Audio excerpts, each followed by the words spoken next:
On va prendre ensemble le livre de Genèse au chapitre 24. Un petit signe quand vous avez trouvé. Genèse chapitre 24.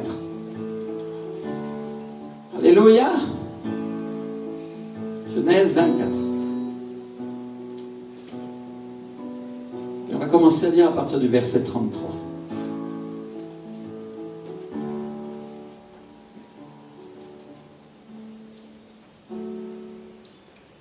Tout le monde a trouvé? Alléluia. Oh, il y a un diable qui ne veut pas qu'on prêche ce matin. Ça ne lui plaît pas les choses de l'esprit, hein, n'est-ce pas? Alléluia.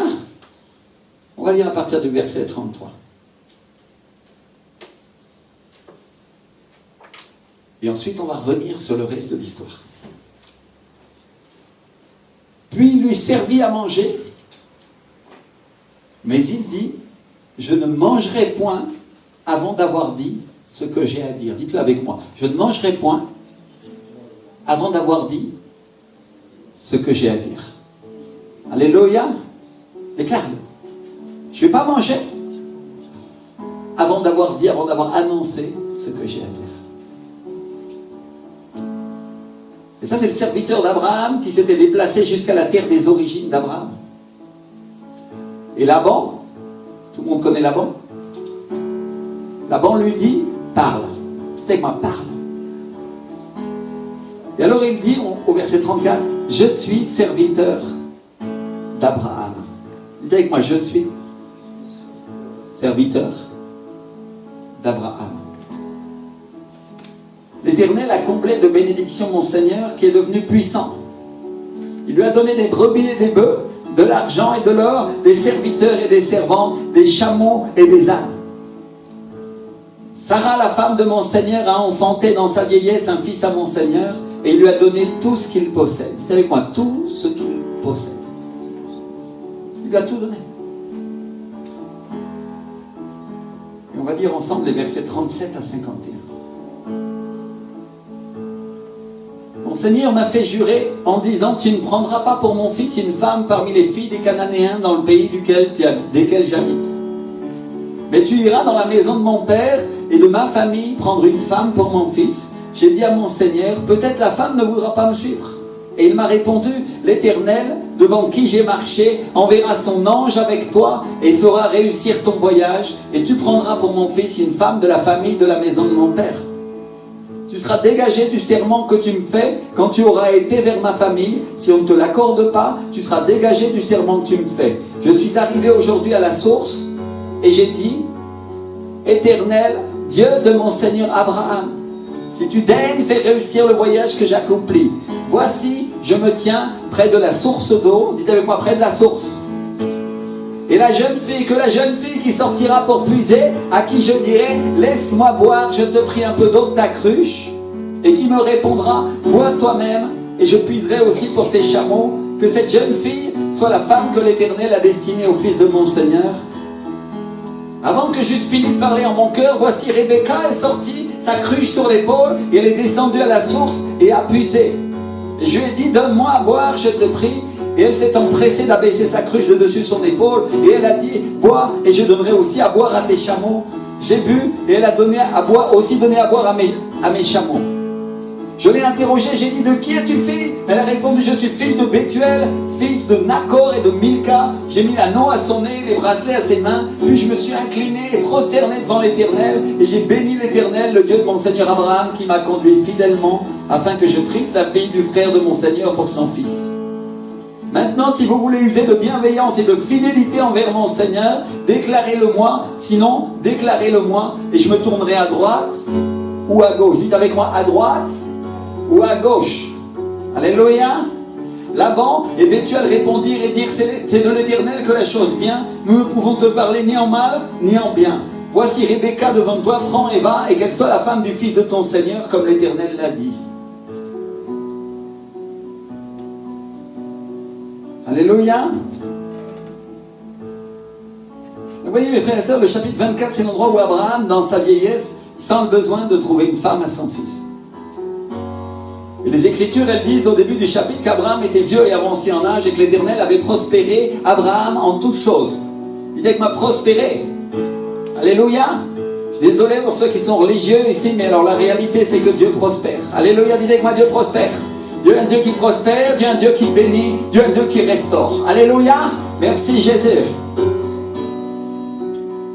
En toutes choses.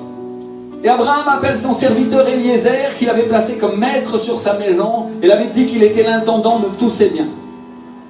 Et il lui dit, mets ta main sous ma cuisse et jure-moi que tu chercheras une épouse de ma parenté. Tu iras dans ma famille et tu ramèneras une femme pour lui, parce que je ne veux pas qu'il se marie avec une des Cananéennes. Et l'intendant Eliezer, et son nom, ça veut dire puissant Dieu qui nous aide. Dites avec moi, puissant Dieu qui nous aide. Alléluia, qui nous secourt. En espagnol, la Bible en Reina Valera, elle traduit Poderoso Divino Ayudador, ce qui veut dire puissante aide divin. Alléluia, je crois que c'est plus clair, ça nous aide à comprendre. Quelqu'un qui sait qui est l'aide divin, mes frères et sœurs? Le Saint-Esprit, n'est-ce pas? Alléluia, il est l'aide divin. Et il lui dit la chose suivante. Et si elle ne veut pas venir avec moi? Et il lui répond, l'Éternel, le Dieu du ciel, enverra son ange devant toi et il t'aidera à la trouver, il te guidera. Si la femme ne veut pas venir avec toi, tu seras libre de ce serment. Alléluia. Et mes frères et sœurs, est-ce que vous savez qui est l'ange de l'Éternel? C'est Jésus-Christ, n'est-ce pas? Alléluia. Et oui, dans ce verset, la Bible nous parle des trois membres de la Trinité. En disant l'Éternel, le Dieu du ciel, elle parle du Père. En disant l'ange de l'Éternel, elle parle du Fils. Et en parlant du serviteur qui va chercher une femme pour Jésus-Christ, elle parle du Saint-Esprit. Alléluia. Eliezer met sa main sous la cuisse d'Abraham et a juré qu'il lui ramène une femme pour son fils et il sort pour faire ce travail. Et il prend 10 chameaux, dites avec moi 10 chameaux. Et il met dessus les meilleurs présents. Les meilleurs. Il remplit ses bagages des richesses de son Seigneur et il les emmène pour les emporter en Mésopotamie. Alléluia. Et la Bible nous dit qu'il se rend jusqu'aux portes de la ville et il fait agenouiller ses chameaux à l'extérieur de la ville et il s'installe près d'un puits à l'heure du soir. Dites avec moi, à l'heure du soir. Alléluia. Combien savent ce que le soir représente dans la Bible? Ça représente les problèmes, n'est-ce pas? Ça représente les difficultés. Et le puits, c'est un puits du Saint-Esprit, sont ces puits où l'eau vive de Dieu commence à couler. Alléluia. Est-ce que les gens commencent à comprendre? Vous commencez à comprendre, mes frères et sœurs, de quoi Dieu est en train de nous parler?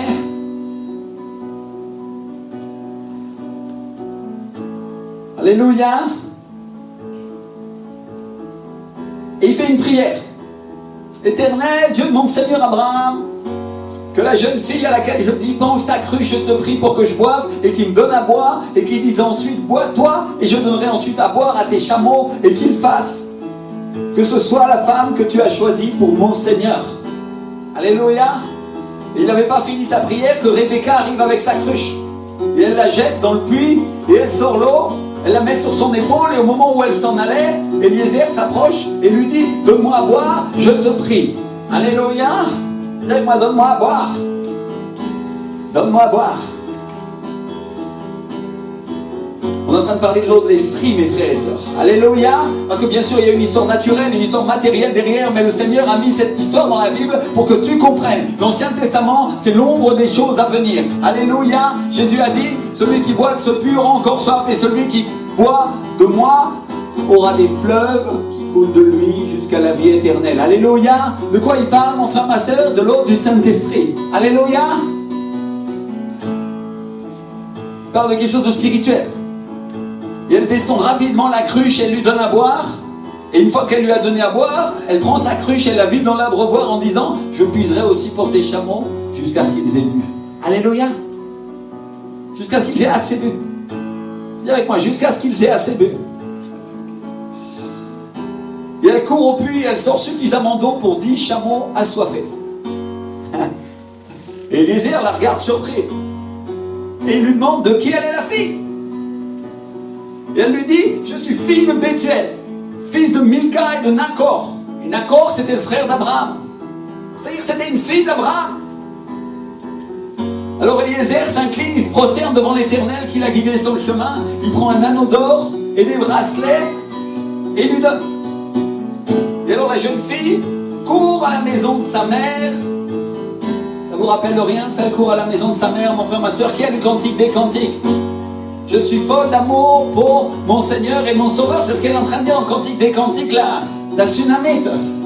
Elle dit, je l'amènerai à la maison de ma mère. Alléluia. Oh mon frère, ma soeur, celle qui m'a élevé, c'est qui? C'est qui la mère des chrétiens dans l'église? C'est l'église. Jésus, le papa, mais la mère, celle qui t'élève, c'est ton église. Alléluia. Je l'amènerai là. C'est ce qu'elle dit.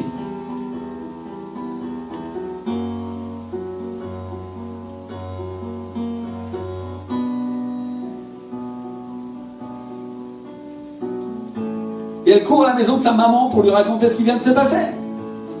Quand son frère Laban voit les bracelets et l'anneau, il court vers l'homme qui se tenait près de la source, près du puits, et il lui dit, viens, béni de l'Éternel. Alléluia. Mon frère, ma soeur, ils se rendent compte. Viens, toi, tu es un homme béni de l'Éternel. Je sais qu'aujourd'hui, c'est une parole que parfois, les gens, ils prennent à la légère. On appelle tout le monde des saints, tout le monde des gens bénis. Non, non. Quand il appelait béni, il appelle béni. C'est la parole de Dieu. Alléluia. Béni de l'Éternel. Pourquoi resterais-tu dehors? J'ai préparé la maison et une place pour les chameaux. Il l'invite chez lui. Il le ramène à la maison et il lui sert à manger. Eliezer dit, je ne mangerai pas avant d'avoir donné mon message. Alors Laban lui dit, parle. Dis-moi, parle. Alléluia. Eliezer commence en disant, le Dieu des cieux bénit Abraham, mon Seigneur, lui a donné toutes choses, l'a prospéré, l'a enrichi, lui a donné des chameaux, des vaches et des brebis, du bétail, des serviteurs et des servantes. Et dans la vieillesse de Sarah, Dieu lui a donné un fils et il lui a donné tout ce qu'il possède. Ça vous rappelle rien, mes frères et sœurs? Dieu a tout donné au Fils. Ce qui appartient au Père appartient aussi au Fils. L'Ancien Testament, c'est l'ombre des choses à venir, une image des choses qui allaient arriver en Jésus-Christ. Alléluia. Des choses qui sont sur le point d'arriver encore maintenant. C'est Seigneur. Dis avec moi, si Dieu a mis ces paroles dans la Bible, c'est pour moi. Alléluia. C'est pour que je comprenne qui est l'Esprit de Dieu et qui est Jésus. Alléluia.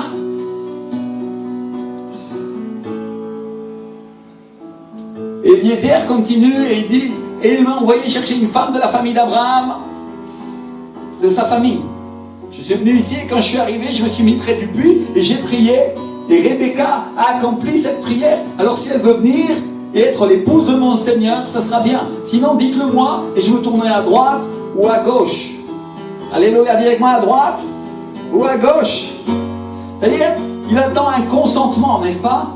Il attend qu'elle dise, oui, je veux. Alléluia. N'est-ce pas que quand on veut se marier, chacun d'entre nous, les époux et les épouses, ont dit, oui, je le veux. Et c'est un consentement qui vaut devant Dieu et qui vaut pour toujours.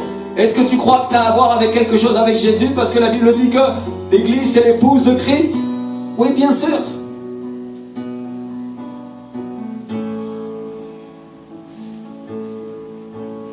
Et Laban et Bethuel disent, qu'est-ce qu'on peut dire? Que pouvons-nous dire? Si Dieu dans cette affaire, le mieux c'est qu'elle aille avec toi et qu'elle devienne la femme de ton Seigneur comme l'Éternel l'a dit. Et ils ont mangé et bu et ont passé la nuit et arrivé au matin, Eliezer dit, je l'emmène. Et eux ils ont dit, non, non, non, non, qu'elle reste encore 10 jours. Dis avec moi 10 jours. Et Eliezer dit, ne retardez pas puisque l'Éternel a fait réussir mon voyage, laissez-moi partir et que j'aille vers mon Seigneur. Et du coup, ils disent, bah oui, mais bon, si elle veut aller avec toi, alors qu'elle s'en aille. Et il l'appelle, il demande, est-ce que tu veux aller avec cet homme? Et elle dit, j'irai. Dites avec moi, j'irai. Alléluia. Je vous fais répéter parce que je veux que ça reste dans votre cœur et dans votre esprit. Alléluia. Dites avec moi, j'irai. Il y a une décision là. Elle dit, ok, je vais y aller, oui. C'est-à-dire, c'est pour toujours, mon frère, ma soeur. C'est ça qu'il faut comprendre, c'est une décision pour toujours. Enfin, ma soeur, j'ai une chose à te dire. Dieu attend des décisions fermes de ta part. Alléluia.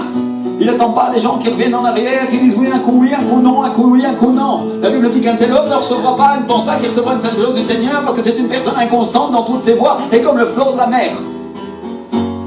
Dieu attend une décision ferme. Alléluia. Et au moment où elle dit j'irai, on peut imaginer, si on veut pousser la comparaison un petit peu, on peut imaginer qu'il lui a remis encore des richesses. Des bracelets d'or, d'argent, des vêtements qu'il avait sûrement dû amener pour elle. Et il est parti avec elle pour la terre promise, Canaan, où habitait Isaac. Alléluia. Isaac, c'est qui? Le fils de quoi? Le fils de la promesse. Alléluia. Une image de Jésus-Christ. Ouh. La Bible nous parle, n'est-ce pas? Elle est vivante. Gloire à Dieu. Le Seigneur est vivant. Et Isaac, un soir, en train de méditer dans les champs, lève les yeux et il voit les chameaux qui arrivent avec Rebecca. Et Rebecca la voit aussi. Et elle demande qui est cet homme qui vient à leur rencontre. Et quand Eliezer lui dit que c'était Isaac, son Seigneur, le fils de la promesse, elle met son voile et elle se couvre. Alléluia. Et ça veut dire quoi? Mettre un voile à l'époque. Ça veut dire se mettre sous l'autorité de Dieu. Alléluia. Aujourd'hui, mettre un voile, ça n'a aucun sens. Mais parce que nous sommes sous l'autorité de Jésus-Christ. Alléluia. C'est une image de ce que sera aujourd'hui celui qui obéit, qui respecte l'autorité de Dieu. Aujourd'hui, ton foulard sur ta tête ne sert pas à montrer que tu es sous l'autorité. C'était une image dans l'Ancien Testament de qu'aujourd'hui tu te soumets à l'autorité de Christ et à Jésus, son Seigneur, l'Esprit de Dieu. Alléluia. Merci Seigneur. Alors on n'est pas plus spirituel pour ça. On est spirituel si on obéit en esprit. Oh, gloire à Dieu. Et avec moi l'autorité de Dieu. Amen. Et Isaac l'a conduit sous sa tente et se marie avec elle et il l'a aimée. Et ça c'est la manière dont Isaac obtient une épouse. Maintenant qu'est-ce que ça a à voir avec nous? C'est une histoire de foi où on cherche son épouse qui en plus nous plaît et où ils finissent très amoureux. Ma soeur, Dieu te bénisse. Laisse-moi prier pour toi avant que tu partes. Seigneur, vraiment j'ai miséricorde, Seigneur. Remplis-la de ton Saint-Esprit, parle-lui, Seigneur, et miséricorde de sa vie, et déverse sur elle, Seigneur, toute la connaissance de Jésus. Je t'en prie, Seigneur, et miséricorde d'elle, au nom de Jésus-Christ de Nazareth. Alléluia, sois béni, ma soeur, sois béni. Alléluia. Yekinakasa karimanda mashaya. Et c'est une histoire de foi où il cherche une épouse qui en plus lui plaît et en plus ils finissent très amoureux. Alléluia. Ok, vous croyez qu'il y a un hasard avec les choses qui se passent, mon frère, ma soeur? Oh non, il n'y a pas de hasard. Dieu sait ce qu'il fait. Alléluia. Dis avec moi, Dieu sait ce qu'il fait. On a une personne qui veut et on a une personne qui ne veut pas. Et les choses sont claires. Vous comprenez ce que j'essaie de dire? Et pourquoi Dieu place cette histoire dans le livre de Genèse à la fin de la course avec Abraham? Quel est le but de Dieu en nous montrant ça? C'est pour toi. Mon frère, ma soeur, c'est pour toi. Alléluia. Et Dieu veut que tu saches que le Saint-Esprit est venu faire sur cette terre. Le chapitre 24 de Genèse, c'est une représentation du plan du salut. C'est la représentation du plan de Dieu pour l'Église. Amen. Le Père a tout donné au Fils. Et c'est quoi le parallèle dans le Nouveau Testament? Tout ce qu'il y a dans le monde, Dieu l'a donné au Fils. Alléluia. Dites avec moi, au Fils. Dieu l'a donné à Jésus. Et le Fils va le donner à l'Église. Mon frère, ma soeur. Alléluia. Toutes choses viennent pour les fils et les filles de Dieu. Toutes les choses que Dieu a faites, il les donne au Fils et le Fils, il va nous le donner à nous. Amen. Alléluia. Merci Seigneur. Ma soeur. Ok. Tranquille. Alléluia. Faites ça derrière s'il vous plaît.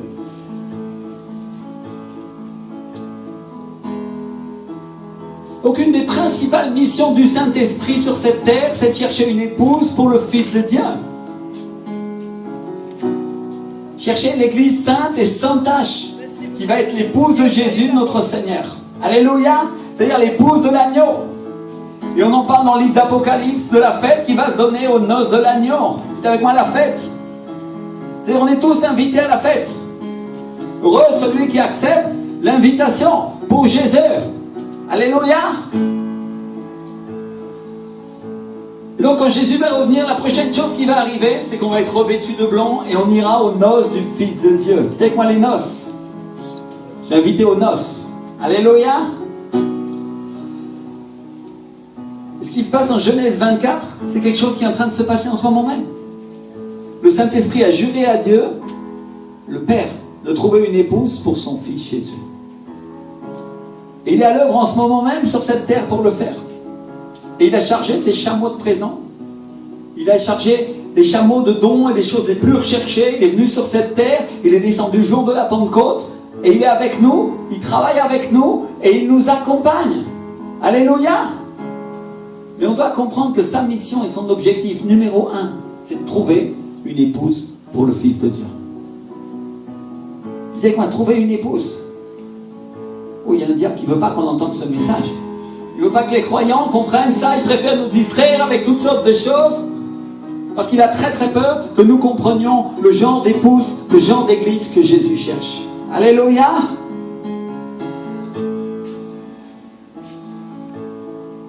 Et la question, c'est où s'est arrêté Eliezer? Il s'est arrêté où? Il s'est arrêté à côté du puits. Il s'est arrêté là où il y avait la source d'eau. À l'heure du soir, dites avec moi à l'heure du soir.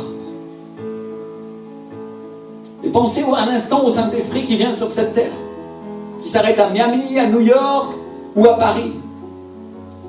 Est-ce qu'il va trouver l'épouse? Et il s'arrête ni à Miami, ni à New York, ni à Paris. Il s'arrête à l'endroit où il y a la source d'eau. Dites avec moi là où il y a la source. Là où viennent ceux qui ont soif, ceux qui viennent avec vraiment un besoin pour le Seigneur. Il s'arrête là où viennent les gens qui veulent l'eau de la vie. C'est là que le Saint-Esprit s'arrête, là où les gens ont soif, là où il y a des besoins. C'est l'endroit qu'ils ont choisi. Le diable voudrait bien vous faire croire que le Saint-Esprit va s'arrêter dans une église religieuse où tout le monde porte un foulard, a une apparence de religiosité, et l'église est pleine. Mais l'église ne se pose pas à cet endroit-là. L'esprit ne se pose pas dans cet endroit-là, mon frère, ma soeur. Il se pose à l'endroit où l'Esprit de Dieu souffle. Il se pose là où les gens ont soif de Dieu. Alléluia. L'Esprit du Seigneur en a rien à faire que nous soyons des religieux et que nous ayons une apparence de bonté. Il s'en moque. Il vient, si toi tu dis Seigneur, je suis un pécheur, je demande pardon et j'ai soif de toi, Saint-Esprit. Voilà où l'Esprit de Dieu se pose. Voilà le genre d'église qu'il cherche. Alléluia. Et Dieu ne cherche pas la quantité. Il cherche le cœur. Il veut voir le cœur. Dieu veut voir le cœur d'une personne qui est prête à tout abandonner et à partir comme cette femme sur les chameaux d'Eliezer pour traverser le désert et faire un long voyage alors qu'elle ne l'a même pas vu. Et dire, ok, je vais voir Jésus. Et mon frère, ma soeur, ça c'est l'image de l'église qui accepte Jésus alors qu'elle ne l'a même pas encore vu.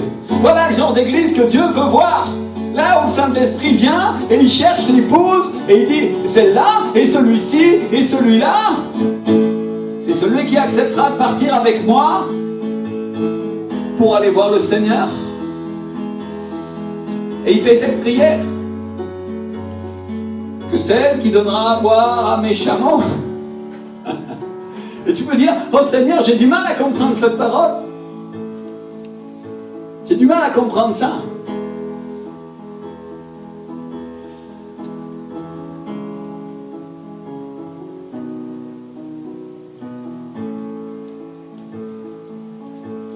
On va essayer de l'expliquer.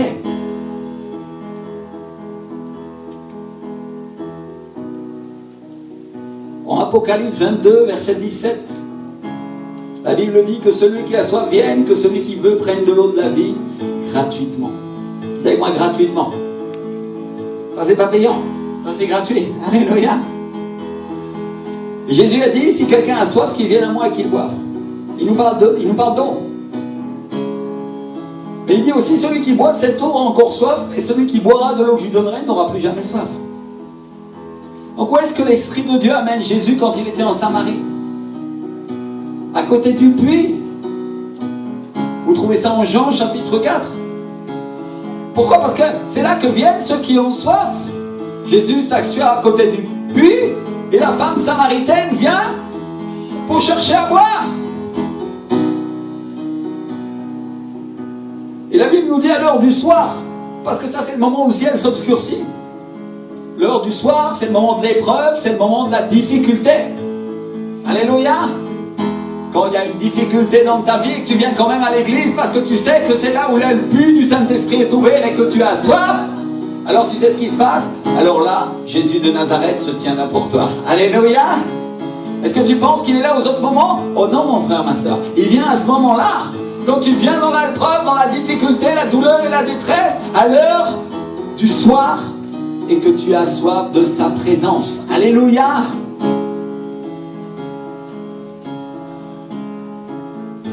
Et on vient à Jésus quand on est au milieu des besoins.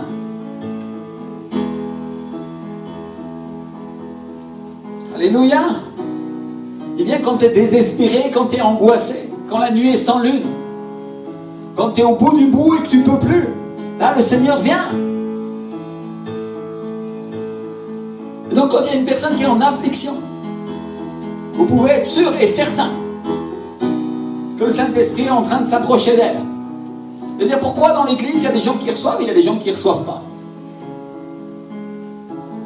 La question, c'est une question de besoin. Est-ce que vraiment tu as besoin? Est-ce que vraiment tu veux? Est-ce que tu es dans l'affliction et tu as besoin de la présence de Dieu? Parce que si c'est le cas, mon frère, ma soeur, alors le Saint-Esprit viendra pour toi. Sinon, il ne viendra pas. Et il y a des gens qui sont assis dans les églises comme ça et ils chauffent les bancs. Et l'Esprit du Seigneur ne se pose jamais sur leur vie. Et pourquoi? Parce qu'ils n'ont pas besoin. Eux, ils dirigent leur vie tout seuls. Ils sont des grands garçons et des grandes filles. Et Dieu vient, le souffle vient. Et il regarde le cœur. Et il dit, est-ce que tu es prêt? Ah non, toi, tu n'es pas encore prêt.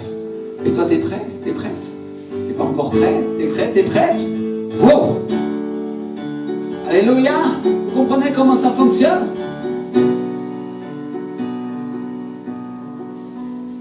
Et les gens s'imaginent que être saint, c'est avoir une apparence de Dieu. Non, mon frère, ma soeur, non. Quand je ministre dans l'église et que quelqu'un est dans l'affliction, c'est là que le Saint-Esprit vient, il se pose sur sa vie. C'est là que j'ai des paroles pour lui ou pour elle. Dieu commence à lui parler. La plupart des paroles sont pour ces personnes-là. Et donc Dieu place ses paroles pour toi dans la Bible pour que tu saches où le trouver. À l'heure de l'affliction, ou au puits, là où il y a la source d'eau. Parce que c'est là qu'Eliezer s'est installé. Et c'est là qu'il dit, je vais trouver l'épouse de Dieu. Là où il y a de l'affliction, je sais que je vais la trouver. Là où il y a des sources d'eau. Et il a placé un signe. Et ce signe devait s'accomplir pour qu'il sache que cette femme était bien celle qu'il y cherchait. Alléluia. Donc le premier signe, c'est une femme qui a soif. Dites avec moi, soif. C'est pas n'importe qui. C'est quelqu'un qui a soif. C'est pas une église indifférente qu'on n'a rien à faire. Non, non. Quelqu'un qui a soif des choses de Dieu, qui a soif des choses de l'esprit. C'est pas une église comme les vierges insensées qui sont endormies et qui n'ont même pas le désir d'avoir de l'huile. L'église qui a soif, parce que la soif c'est un signe spirituel. J'ai soif de plus des eaux de l'Esprit, Seigneur. Alléluia. Vous pouvez aller n'importe où sur la terre, vous pouvez être dans n'importe quelle église. Et je vais vous dire, mes frères et sœurs, le seul endroit où le Saint-Esprit descend, c'est là où il y a la soif de Dieu. Alléluia. Pas où il y a des gens qui font des œuvres et qui ont l'air d'être des religieux insensés. Non. Là où l'Esprit du Seigneur descend, c'est là où les gens ont soif. Amen. Oh Seigneur. Parce que quand les gens ont soif, la puissance de Dieu se manifeste. Plus il y a de soif, et plus il y a de gloire. Et plus les gens ont soif, et plus il y a de puissance. Je veux dire, il n'y a pas de puissance. Ben, c'est parce que tu n'as pas soif.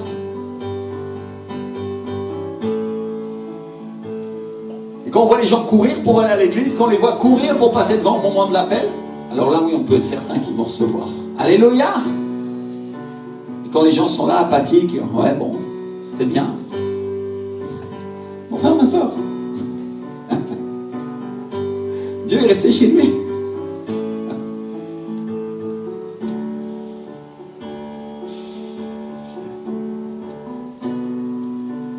Et après ça, il dit, celle à qui je demanderai de l'eau et qu'elle m'en donnera. C'est-à-dire, on parle de quelqu'un qui a le sens du service. Alors c'est un étranger qui lui demande de l'eau et qu'elle lui donne à boire. Ça, c'est le signe que de l'église que Jésus est en train de chercher. Quelqu'un qui veut étancher la soif de ceux qui sont assoiffés. Quelqu'un qui ne retient pas l'eau de la vie pour ceux qui sont affligés. Alléluia. On parle de gens qui n'ont pas honte de parler ou de donner à ceux qui ont besoin de la parole de vie. Je ne parle pas de ceux à qui ils sont en train de demander autre chose. Tu auras toujours des gens qui vont te demander un tas de choses. Mais tu n'es pas obligé de leur donner assez. Par contre, si tu ne donnes pas à celui qui a soif de la vie éternelle, alors là, mon frère, ma soeur, oublie. Oublie. Vous comprenez ce que je suis en train de dire? L'Esprit de Dieu va couler à travers vous si vous donnez à celui qui a soif. Alléluia. Pas à celui qui veut autre chose. Demande un canapé, demande un chameau, et toi tu me dis, hey, tu m'as pris pour le Père Noël? Ou pour Crésus? Mon travail, c'est de t'apporter à boire, pas de t'apporter autre chose.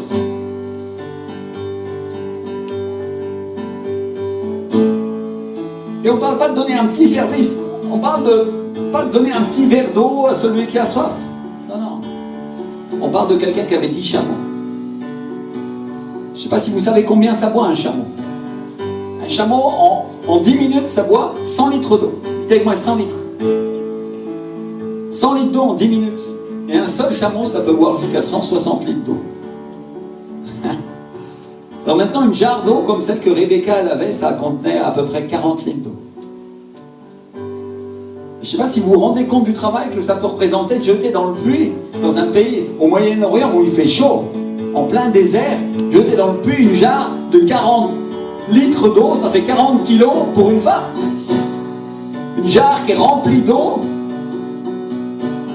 et la sortir à bout de bras, et puis la porter et la mettre sur son épaule, l'amener à l'abreuvoir, verser l'eau, et en moins de 4 minutes, quand un seul de ses chameaux, il a déjà tout bu, retourner, reverser, et aller chercher de l'eau dans le puits et la sortir encore. Et chacun de ces chameaux, il va avoir au moins 3 ou 4 jarres. Imaginez-vous Rebecca, elle a dû jeter la jarre dans le puits et la remonter avec de l'eau au moins 40 fois. Et la Bible ne dit pas qu'Eliezer l'a aidé. Elle dit qu'Eliezer l'observait avec étonnement. Mon frère, ma soeur, tu aurais été scandalisé si tu avais vu ce qu'Eliezer a fait. Il laissait la femme faire tout le travail. Et lui, il regardait. Mon frère, ma soeur, le Saint-Esprit s'attend à ce que ce soit l'Église qui fasse le travail. Et lui, il regarde pour voir si c'est l'Église qu'il a choisie. Alléluia!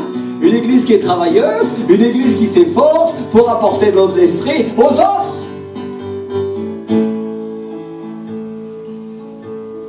C'est ça que l'Église que Jésus cherche. C'est pas une Église paresseuse, une Église inactive. On parle d'une Église qui travaille, qui travaille, qui travaille, qui travaille, qui travaille, qui travaille, et qui travaille encore. Peut-être tu te dis, pourquoi le Saint-Esprit ne me remplit pas? Mais est-ce que tu es en train de travailler pour le Seigneur? Qu'est-ce que tu fais pour lui? Et donc elle vient à l'heure du soir, elle vient dans les problèmes, elle est généreuse, elle s'efforce. Ça, c'est l'Église que Jésus est en train de chercher. Une Église qui satisfait la soif du Saint-Esprit, c'est aussi une Église qui adore. La Bible nous dit que Dieu cherche des adorateurs qui adoreront le Père en esprit et en vérité. Alléluia! Ça veut dire quand tu vas venir à l'église, toute l'église va être en train d'adorer et la présence du Saint-Esprit en train de se déverser au milieu d'eux. Et une personne qui va venir va commencer à être touchée, remplie, parce que l'Esprit commence à couler. Alléluia! Mais si toute l'église est assise, elle n'en a rien à faire. Est-ce que ça, c'est l'église que Jésus cherche? Est-ce que c'est l'église que le Saint-Esprit, Eliezer, le puissant être divin, est en train de chercher? Pose-toi la question, mon frère, ma sœur. Et j'entends bien déjà, moi je peux aller dans une église qui est comme ça. Non, c'est toi qui dois être l'église comme ça. Parce que tu peux aller t'asseoir dans une église qui est comme ça et continuer à rien faire. Et le Saint-Esprit ne te bénira pas, il ne te touchera pas pour autant, il ne choisira pas plus. Vous comprenez ce que j'essaye de dire?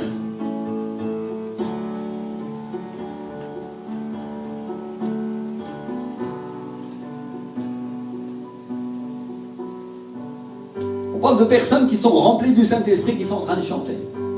L'église qui chante, l'église qui adore. Et à chaque fois qu'il apparaît, les serviteurs de Dieu, ils avaient un cantique.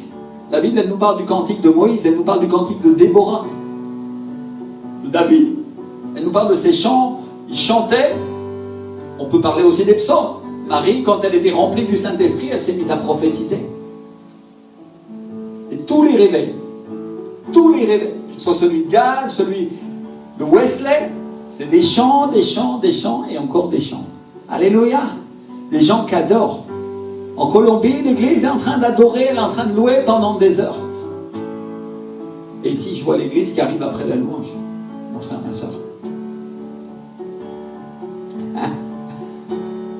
Tu serais choqué si tu allais dans mon église en Colombie. Parce qu'ils louent et ils adorent Dieu.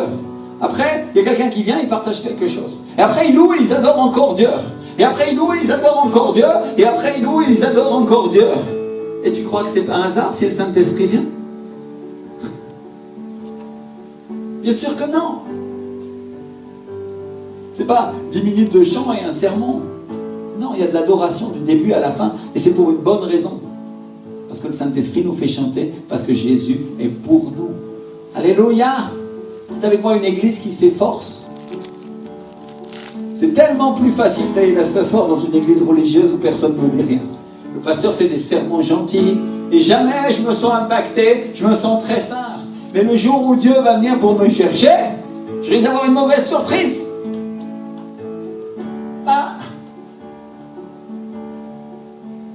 Et il y a un dernier signe. Dites avec moi un dernier signe. C'est que la femme, elle doit être disposée à aller se marier avec un étranger. Ça, c'est l'église qui est disposée à suivre Jésus, même si elle ne l'a pas encore vu. Parce que Rebecca, elle lui dit, j'irai. Dites avec moi, j'irai. Alléluia, j'irai. Et au moment où elle dit oui à Jésus, la bénédiction s'active. Eliezer, il met l'anneau à son nez, il met les bracelets à ses poignets, et ses frères et sa famille ont dit, qu'est-ce qu'on peut dire à ça? Si Dieu est dans cette affaire, pars avec elle, emmène-la. C'est-à-dire, au moment où tu dis oui au Fils de Dieu, je vous avais dit que Dieu était un Dieu qui cherchait des décisions, n'est-ce pas? Des décisions fermes. Et la vérité dans ton cœur aujourd'hui, c'est quelle est ta décision pour Jésus? Quelle est ta décision? Qu'est-ce que tu décides? Parce qu'au moment où tu décides et tu dis oui pour Jésus, laisse-moi te dire, la bénédiction s'active en ta faveur. Tu vas dire, pourquoi je n'ai pas encore reçu la bénédiction, pasteur? Peut-être que ton oui n'était pas un vrai oui, il n'est pas encore ferme avec le Seigneur. Et ton oui doit être un oui, dit la parole de Dieu. C'est pas oui, et puis après, non, finalement, non. Parce qu'on est dans une société où il n'y a pas d'engagement. Je n'ai pas d'engagement. Je n'ai pas d'engagement avec la personne pour me marier. Je n'ai pas d'engagement avec l'église. Je n'ai pas d'engagement avec mon pasteur. Je n'ai pas d'engagement avec quoi que ce soit. Et Dieu, lui, c'est un Dieu d'engagement. Dites avec moi d'engagement. La Bible nous parle d'un Dieu d'alliance. Aujourd'hui, les couples se font et se défont, ils divorcent, ils redivorcent et ils refont encore. Et Dieu nous dit qu'il veut une alliance avec nous. Alléluia. Est-ce que la question qu'on peut se poser, c'est est-ce qu'on croit que Dieu est idiot? Que Dieu est bon, pasteur. Il aura miséricorde de moi. Oui, peut-être il aura miséricorde. Mais si ton alliance avec lui n'est pas ferme, si tu changes d'avis en chemin, mon frère, ma soeur, soyons certains. Et donc au moment où Rebecca dit de qui elle était la fille, elle reçoit des cadeaux, de l'or, de l'argent, des richesses, des symboles d'appartenance. Et la Bible dit qu'elle se laisse faire, elle n'a pas refusé. Si Dieu veut te bénir matériellement, et toi tu es en train de dire non, moi je ne veux pas la prospérité. Tu es en train de dire que les richesses de Dieu n'ont pas de valeur. C'est une offense, mon frère, ma sœur. C'est une offense. Et Dieu cherche une église qui se rend. Il cherche, c'est une église bénie. Et une église que Dieu va bénir, que Dieu va prospérer, à laquelle Dieu va donner des rêves et que Dieu va enrichir en toutes choses. Directement en toutes choses. Alléluia. C'est le but de la parole de Dieu. C'est de nous situer par rapport à où nous sommes, par rapport à Dieu. C'est pas juste dire que Dieu va te bénir. Tu peux t'asseoir dans une église où le pasteur te dit tous les jours que Dieu va te bénir. Et la vérité, c'est que c'est un mensonge, parce que si tu n'obéis pas à Dieu, tu ne seras pas béni. Et si tu obéis à Dieu, tu auras toutes ses richesses et toutes ses bénédictions. Alléluia. Ah, j'ai mis devant toi la vie et la mort, choisis la vie pour que tu vives. Et tous les jours, le choix t'est présenté. Et tous les jours, le diable te propose un autre choix. Et tous les jours, Dieu te présente le même choix et te dit, est-ce que tu veux, est-ce que tu es ferme. Alléluia. Je voudrais qu'on se lève et on commence à prier. Tous ceux qui disent, Seigneur, je veux la bénédiction. C'est-à-dire, je veux choisir Jésus. Ils commencent à se lever, à lever les mains, à fermer leurs yeux, à dire, Seigneur, mon Dieu, c'est avec Dieu que tu dois donner cette décision. Seigneur, je me décide pour toi. Je veux être cette église travailleuse. Je veux être cette église qui donne à boire aux chameaux, qui donne à boire l'eau de l'esprit, Seigneur, qui s'efforce et qui s'efforce et qui s'efforce et qui s'efforce encore. Parce que j'ai compris, Saint-Esprit, que ça c'est l'église que tu as choisie pour Jésus. Et la Bible dit, il y aura beaucoup d'appelés, mais peu d'élus. Ça veut dire qu'il y a entre toutes les églises et entre toutes les personnes qui sont dans l'église, la Bible dit, l'un sera pris et l'autre sera laissé. Et tu veux savoir la raison pour laquelle il sera laissé, à part le péché? Parce que même ton péché, Dieu peut passer dessus et il peut l'écraser. Moi je crois que la raison pour laquelle les gens vont être laissés, c'est parce qu'ils n'ont pas d'engagement avec Jésus. Ils n'accomplissent pas leur alliance.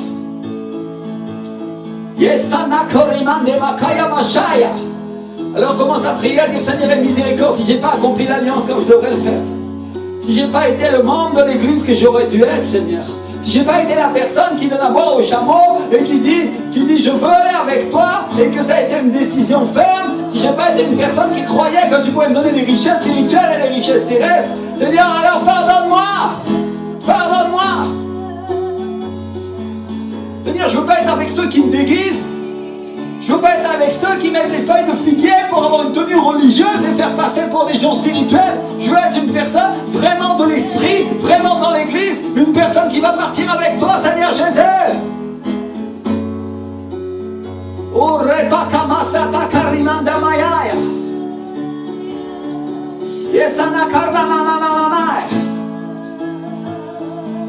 Viens, Saint-Esprit, viens.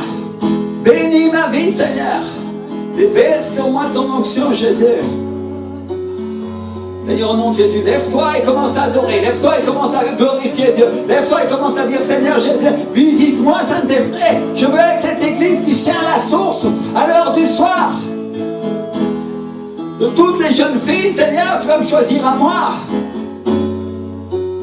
Alléluia. Et il y a un dernier enseignement pour ceux qui veulent se marier dans l'église. Mon frère, ma soeur, tu as besoin d'un mari, tu as besoin d'une femme. Où est-ce que tu vas trouver cet homme et cette femme?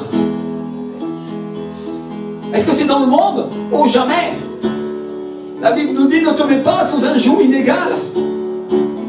Je voudrais clarifier cette parole pour l'église, même si ça fâche certains, même s'ils ne sont pas contents. C'est pas grave parce que c'est la parole de Dieu et ça va les bénir s'ils écoutent. Écoute bien, mon frère, ma soeur. Où est-ce qu'on trouve un mari, où est-ce qu'on trouve une femme? Près de la source, à l'heure du soir. De la même manière que le Eliezer vient pour son église et vient pour Christ dans le même modèle. Où est-ce qu'il est parti? Dans les membres de sa famille. Où est-ce qu'on trouve un mari, où est-ce qu'on trouve une femme? Dans l'église qui cherche l'Esprit du Seigneur, là où il y a la source. Alléluia. Va pas t'asseoir dans une église religieuse pour trouver un mari, une femme, tu trouveras rien. Tu vas trouver une personne du monde qui est habillée en chrétien, mais qui n'a pas le manteau du Saint-Esprit. Mais tiens-toi près de la source. Va dans une église de l'Esprit et demande, Seigneur, bénis-moi. Va dans des conférences, là où l'Esprit du Seigneur se tient. Va dans la difficulté dans ton église et cherche près de la source une personne qui cherche l'Esprit comme toi. Parce que c'est là que Dieu va t'unir avec une personne avec qui il n'y aura pas un joug inégal. Vous allez devenir une seule chair, vous Vous servirez le Seigneur et vous vous tiendrez comme cette église, comme Rebecca, que le Saint-Esprit vient chercher pour la marier avec Jésus. Et vous irez aux noces de l'agneau et vos enfants, où c'est? Alléluia! Mais si tu cherches autre chose, alors sois certain, tu trouveras autre chose. Et ta destinée, ça sera autre chose aussi. Et loin de moi l'idée de faire exception de personne. Mais la Bible est claire, elle nous enseigne. Les gens de l'esprit avec les gens de l'esprit, et les gens de la chair avec les gens de la chair. Alors lève tes mains maintenant et dis-lui, Seigneur, je veux devenir cette personne de l'esprit. Transforme-moi pour être cette église, Seigneur. Je veux aller au ciel avec toi. Je veux que tu m'emmènes, Seigneur. Je veux être rempli du Saint-Esprit. Je veux voir l'onction balayer ma vie, Seigneur, pendant les cultes. Que quand je me tiens ici, je tombe rempli de l'Esprit. Ta présence vient, Seigneur. Je reçois des paroles prophétiques. Et Seigneur, c'est tout ce que je désire. Je veux plus de toi. Et Seigneur, donne-moi un mari ou une femme chrétienne, Seigneur. Spirituelle, Seigneur, qui vient près de la source, comme moi je viens aujourd'hui, Seigneur, écouter ta parole, Seigneur.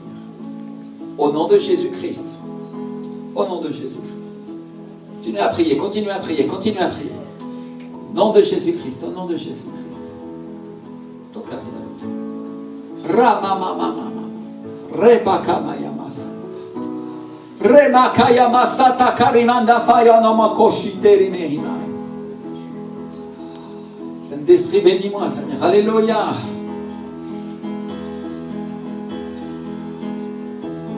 Que celle à qui je dirai, sers-moi à boire, et qui me répond, je te servirai, et je servirai aussi tes chameaux. Celle-là soit la fille que tu as choisie, Seigneur. Voilà la prière d'Eliezer. Fais réussir mon voyage, Père. Voilà la prière du Saint-Esprit, qui est Dieu lui-même. Parce qu'il dit, je suis serviteur d'Abraham, je suis. Alléluia. Eliezer, ça veut dire puissant être divin. Puissant être divin. Il est le puissant être divin qui t'aide à aller au Père, qui t'aide à aller aux fesses,